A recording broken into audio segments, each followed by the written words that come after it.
parcel kasi dumating galing ng Shopee, guys.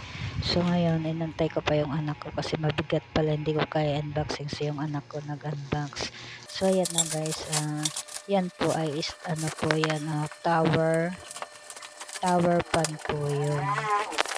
So siya pina-unbox ko na lang po dahil yung isang items po ay super bigat, di ko mahila-hila. Kaya pala po truck ang nag-deliver kasi super bigat naman pala po ng isa. So yan, guys, first time niya po bumili ng gamit galing po sa pinagpaguran niya. So tuwang-tuwa naman po siya, guys. Sabi niya, ang sarap pala bumili ng gamit galing sa sarili mong pagod. So bilang nanay, proud na proud ako kasi alam mo kung bakit. Karamihan sa mga anak is hindi ganyan.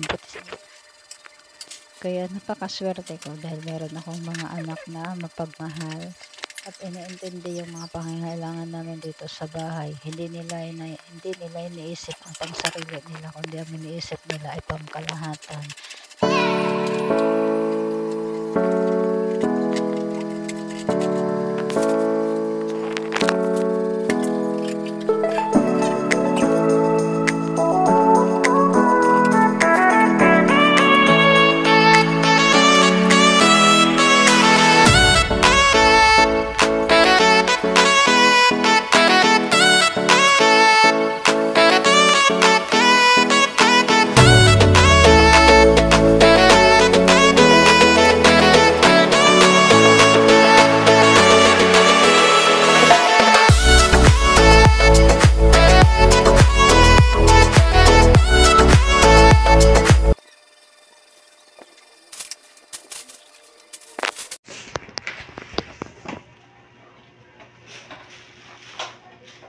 Video pa din.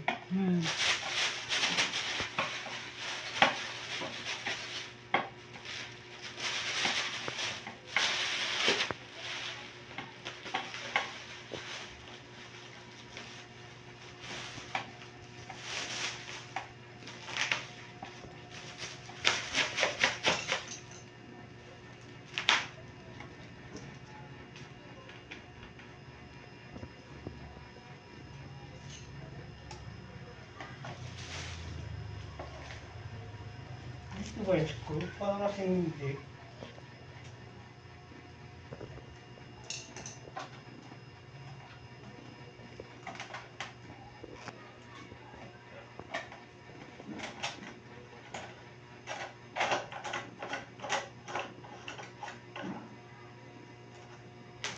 So habang nag-assemble siya, meron naman isang pusang nanggugulo.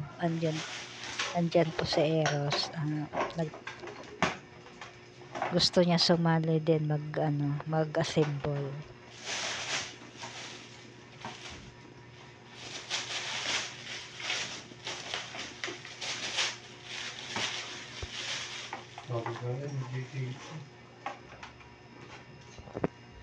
So guys, let's go to open our second items, guys.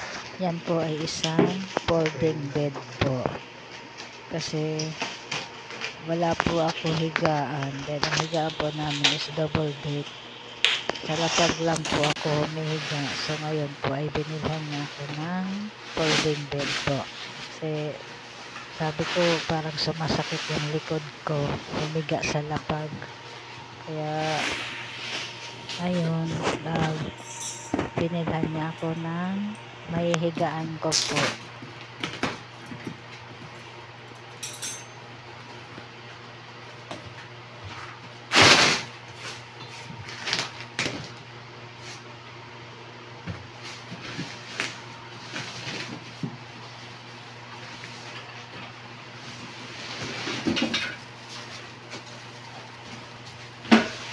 At habang nag-unboxing siya, so meron na naman isang pusang nakaabang na makikigulo na naman sa kanya. Andyan po si Coco.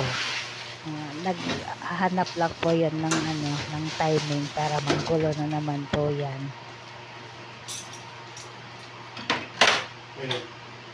Bed frame to.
So ayan na guys, nakahanap na ng birdo si Coco. Ayan na.